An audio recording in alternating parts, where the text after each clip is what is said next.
Okay. 5 o'clock.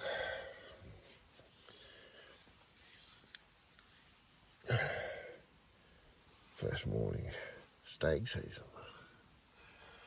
Let's get out a bit. Now you'd think it'd be easier after, what's this, 50 years.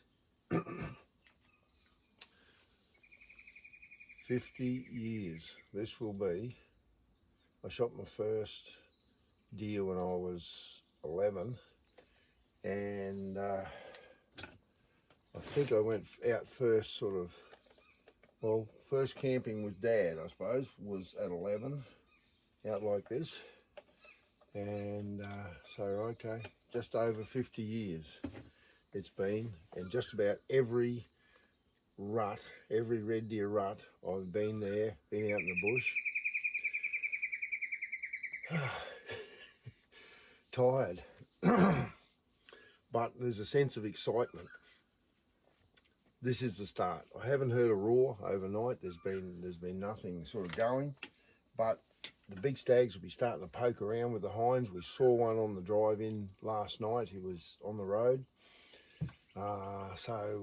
Yeah, they will be out there. They'll be starting to move around, and oftentimes some of the big stags are found just as they're getting the hinds together before they pick them up and take them back into the thick country.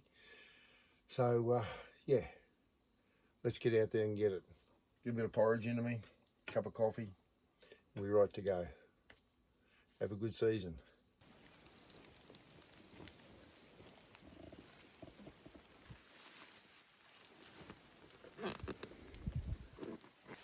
Okay, it's day one of the 2024 season. Stags aren't roaring yet, but we saw a couple yesterday afternoon, and saw one this morning in the fog.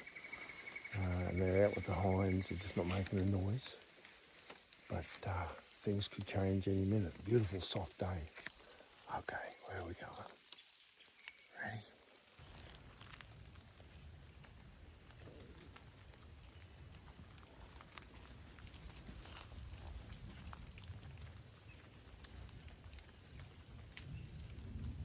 Yeah, we've had a big stag walk through this wallow, but the wallow's dry. Not enough rain yet, but he's been here.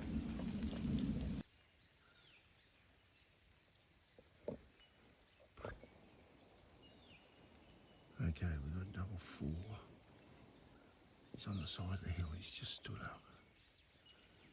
There he goes. I reckon it was lying down. He's come through the wallow.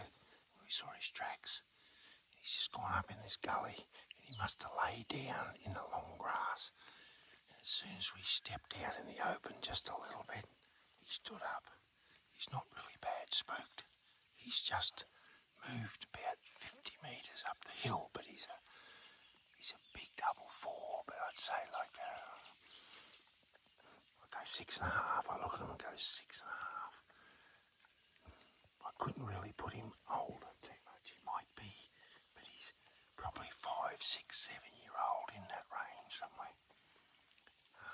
Anyway, first gully, first stag, good start.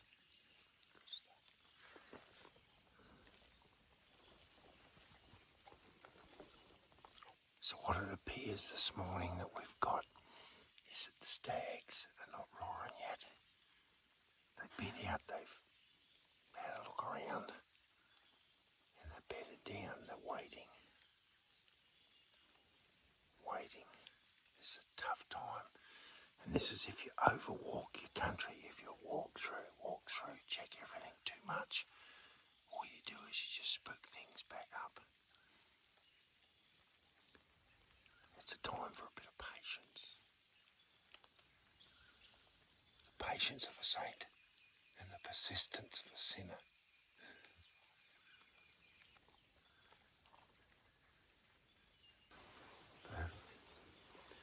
I think we just wait here for a bit, mate, and see if there's anything else. There's a good wallow hole down here that should have water in it. So let's just be calm and wait. be some of your best hunts at this time of year, Clark. Best hunt this time of the year. Right, what are we? The 24th of March. 24th of March. Okay, I tell you, one of the greatest red stags that I've ever seen come out of the bush, of pure Queensland heritage herd stag. It come out probably 30 years ago now. It'll be 30 years ago. I said this time, this stag, I want to shoot myself. Now, I don't often say that, but I said, no, this one's mine. And I had a young bloke with me, incredible young fella. He's one of the hardest working young blokes around. And I say young bloke, that's 30 years ago, so he's in his middle age now, right? He was 16 years old, and he and I went out. He hadn't shot a stag. We went out on a morning just like this. It was a wet morning, and I said, we'll go and check the wallows, and we'll just sneak in careful. And we walked up around this scrub edge, and where I knew there was a lovely little wallow hole, and pulled up just like we did just then, and we're watching. And I saw this movement up in the thick grass, and it's just so much like this. You know, it was a soft morning, a little bit of rain falling, and I saw this movement, and I looked at it, and I said, that's him. And I'd seen this stag in velvet. So I'm growing velvet early one morning, and he was just hitting his tops, and he had this like club on each side and these massive bottom points. And I thought, this is going to be one of the classic double sixes. This is going to be like one of the original big, like Sibes head or what was the lady down there, Mrs.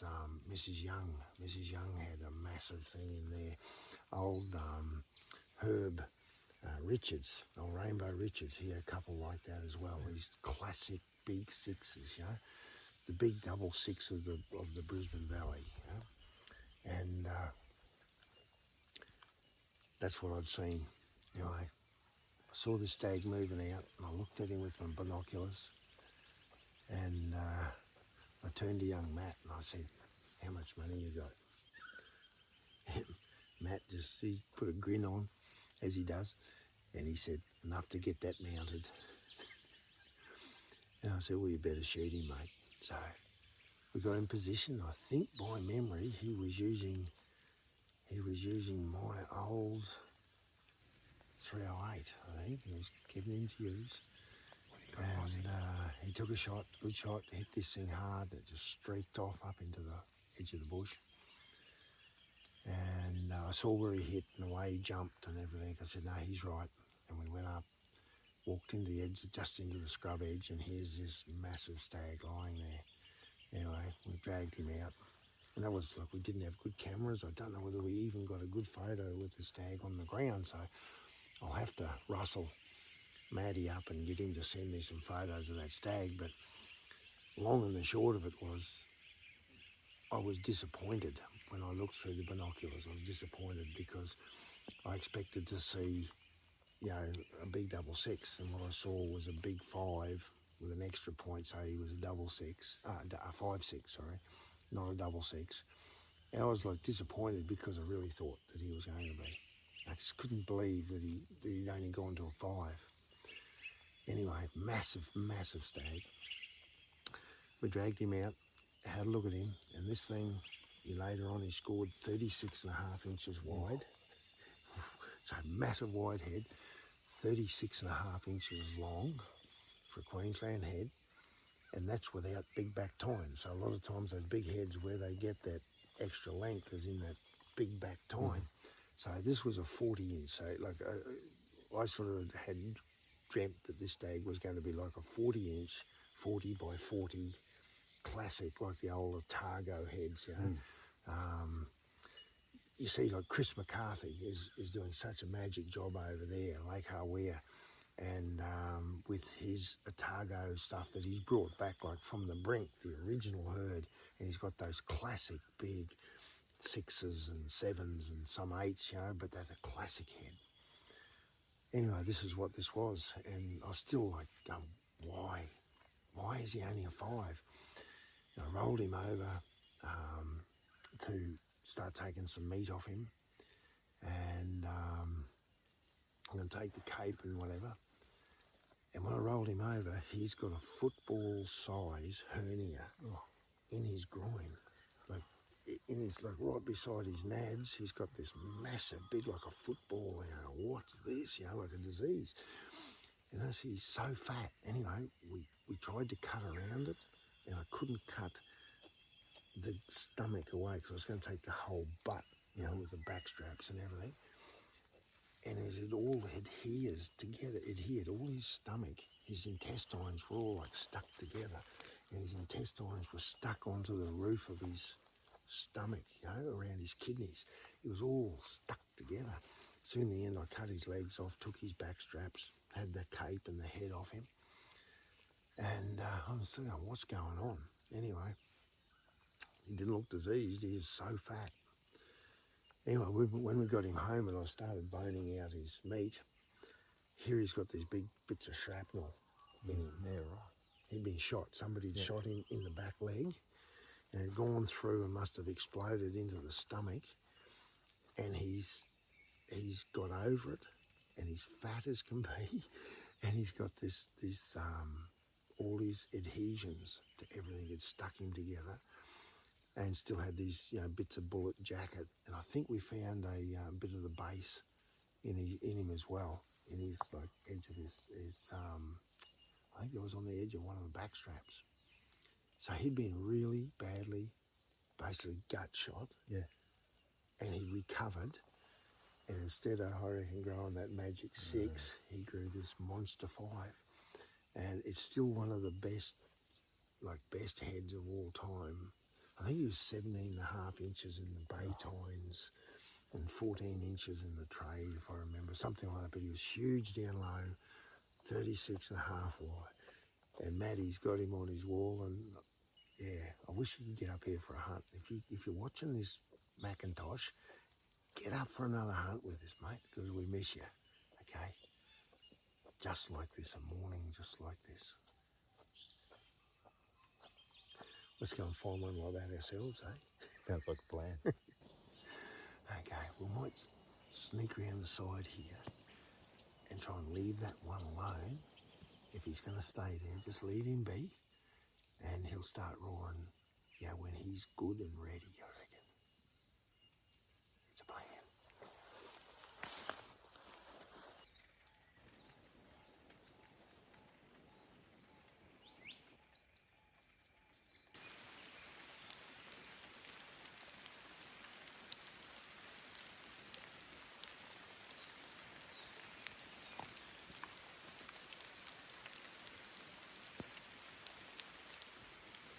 Perfect spot. What a hole here. Perfect.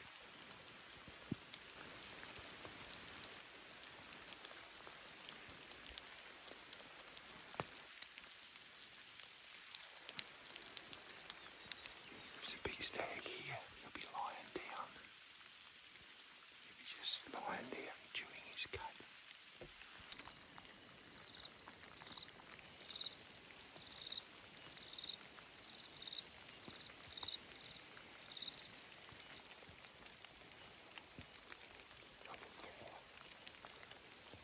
Lying down.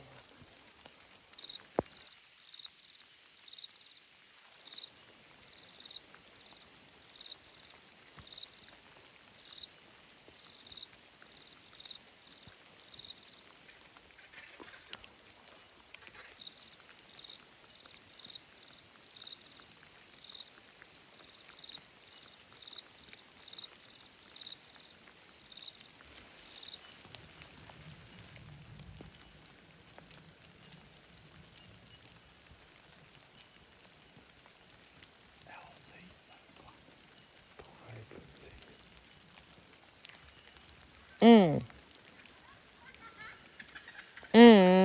Mm. Mm.